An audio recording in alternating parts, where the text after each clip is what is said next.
Hi everyone! I'm Grace Romeris, REC Level 3 at isa sa core leader ng Millionaires Club. At ang pag-uusapan natin ngayon ay tungkol sa REEC o Ready Lit Eagles Club. Alam mo ba na ang REEC ay isa sa sistema ng Redding, which is kung gusto mo maging milyonaryo o mahit ang pagiging 1 million mo dito, ay sundin mo lamang to dahil dito may step by step na i-guide ka para kumita ka ng millions. But before that, ano nga ba ang goals natin sa buhay? Bakit natin kailangan kumita? Unang-una, pangarap mo ba magkaroon ng dream income? Yes, dapat mangarap ka. Dahil isa sa talagang nagustuhan ko, yung less priority mo na yung pera. Dahil pinakamasarap po yun. Dahil pag once less priority mo na yung pera, marami ka ng oras sa pamilya mo at sa sarili mo. Pangalawa, syempre, ang ating dream na sasakyan. Mas masarap pag meron kang sariling sasakyan. Hindi ka na masyadong mahassle sa pagkukommute at kahit anong weather pa yan, umulan, umaraw, kaya mo bumiyahe at kahit madaling araw pa yan, as long as may biyahe at as long as available ang sasakyan mo at hindi ka coding, kayang-kaya mong puntahan yan. And syempre, pangatlo, dream house! Alam mo ba na isa sa talagang target ko yan ang magkaroon ng dream house or pagkakaroon ng house and lot. Bakit? Pag meron ka kasing sariling bahay, hindi mo na kailangan maging hassle sa pagrenta. At higit sa lahat, mahirap yung pa-end of contract ka dahil wala kang sariling bahay. Syempre, your house, your rules. Yan ang pinakamasarap na pakiramdam pag may sarili kang bahay. Pang-apat is dream empire. Ang sarap sa pakiramdam pag meron kang empire. Dahil pag meron kang empire, it means marami kang natutulungan. Kahit saan pa man, dahil itong negosyo na to, pwede kahit kanino pa man. And syempre, dito sa REC, meron tayong tinatawag na mga objectives. Unang-una, to develop and nurture leadership qualities. Syempre, napaka-importante na ikaw as a leader, ma-develop din ang kalidad mo. And syempre, meron tayong pangalawa na REC objectives. Ito yung to recognize existing and new brand partners. Hindi naman pwedeng ikaw lang ang ma-recognize. Syempre, iba yung pakiramdam pag meron kang empire na lahat yun sila ay nare-recognize dahil napakagaling mong leader.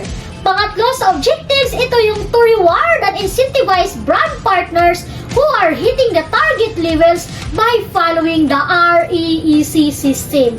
So, syempre, napakasarap din pag na-awardan sila. Dahil dito sa REEC, tuwing ikaw ay nakakahit ng level 1 hanggang level 5, merong reward na ibibigay sa'yo ang company maliban sa ipopost ka nila at i-congratulate sa kanilang FB page. And next objective is to create a strong and a professional, high-performing community. Dito kasi sa REEC, magkakaroon ka ng mga makakasama na talagang namang katulad mo na leaders na masisipag.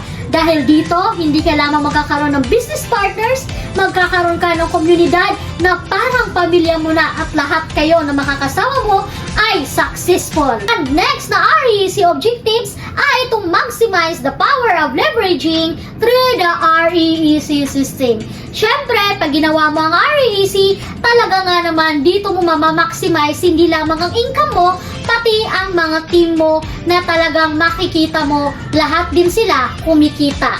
Ano nga ba ang REEC Level 1? Ito ang tinatawag na boosting. Kailangan lamang makabenta ka at least na 4 points, which is na package sales, which is ibig sabihin, direct mismo sa'yo.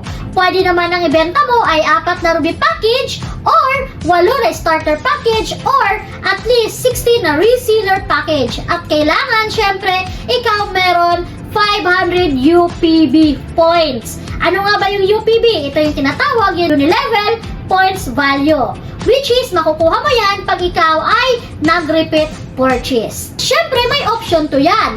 Kung ikaw ay bibili ng 64 MP, which is nagkakahalaga ng 37,500 lamang, automatic, ikaw ay pasok na sa level 1 at bibigyan tayo ng company ng incentive pag nakapasa ka ng level 1 ng t-shirt. Syempre, ganun kaganda ang company, di ba? May pa-reward. And pag hindi ka nakapasa, anong gagawin? Mag-re-enroll. Mahihiya ka ba? Syempre hindi. Bakit? Anong goal? Magpapayaman tayo. And syempre dahil nagpapayaman tayo, anong objective? Tapusin ang REMC.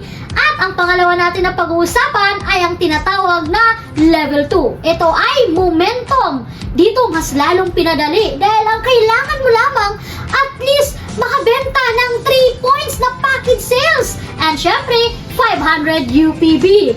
Diba napaka-easy lamang? Lahat ng yun dapat under your name. At ang option 2, syempre kailangan mo lamang maka-sponsor ng 16 leaders within 30 days. Meron pa tayong option 3, ito yung mag-upgrade ka lamang ng Emerald to Diamond. Kaya ano pang gusto mo? Diba? Meron ka pang award or reward na tinatawag. Ito yung pag nakapasa ka ng level 2, meron kang planner. Kaya, level 2 ka na ba? Pag hindi nakapasa, anong gagawin? Syempre mag-re-enroll. Mahihiya ka ba? Hindi. Bakit? Nagpapayaman tayo. Anong objective? Tapusin ang REMC. And ang next na pag-usapan natin ay ang level 3. Ito ang tinatawag na leadership or mentoring. Napakadali lamang. Kailangan lamang at least magkaroon ka ng 20% at 0.25 within 30 days. O diba? Napakadali. Syempre magkakaroon ka dito ng reward na ballpen. Ito yung talagang high-end na ballpen. May option 2 ka pa dito. Kung hindi ka makapasa sa option 1, pwedeng option 2. Ito yung at least magbi-mentor ka lang ng 16 leaders mo na magkaroon ng 1 pair within 30 days. Napakadali lamang, di ba? Kaya mag-REC level 3 ka na.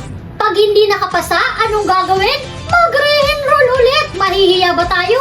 Hindi, dahil nagpapayaman tayo. Ano ulit ang objectives? Yon yung tapusin ang REMC. At ang pang-apat natin na pag-uusapan ay ang level 4. Ito yung hitting the target. Alam mo ba na ito na rin ang tinatarget ko? Bakit? Kailangan din mag-level 4 na ako at gigil na ako mag-level 4. Ano nga ba ang gagawin natin para mag-level 4? Simple lamang, kailangan natin at least kumita ng 100,000 gross income within 30 days. Naku po, kayang-kaya ba natin yan? Syempre, kayang-kaya natin yan. Ano pang hinihintay natin? Mag-REC level 4 na kung gusto mong magkaroon ng high-end na backpack dahil yun ang reward pag nakapasa ka ng REC level 4. Malapit na tayo! Dito na tayo ngayon sa REC level 5. Pag hindi nakapasa ng level 4, anong gagawin? Magre-re-enroll tayo. Mahihiya ba? Hindi. Bakit? Ano ulit? Nagpapayaman tayo. Anong objectives? Tapusin ang REMC. At pag-usapan natin ngayon ang level 5. Ito yung tinatawag na the brand new you.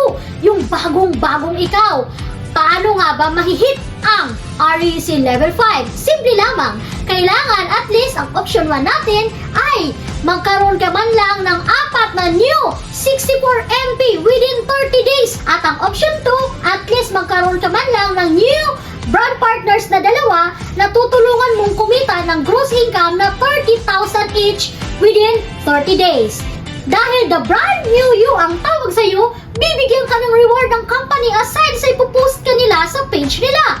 Ano nga ba ang reward? Ito yung high-end na jacket at very excited din ako magkaroon. Ganun ka din ba? Kaya anong dapat gawin?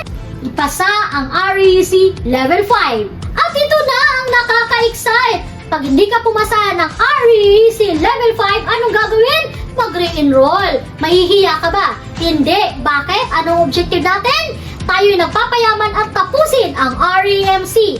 Dahil nandito na tayo sa REMC, ano nga ba tong REMC? Ito yung tinatawag na Red Elite Millionaires Club. Alam mo ba ng REMC paano ka makakapasa? Simple lamang, kailangan at least kumita ka ng 1 million pesos within 3 months. Grabe, 1 million pesos within 3 months. Naging milyonaryo ka pa, pumasa ka pa sa REMC. Alam mo ba na may reward ito? Ikaw ay magiging part ng REMC Club or Red Elite Millionaires Club.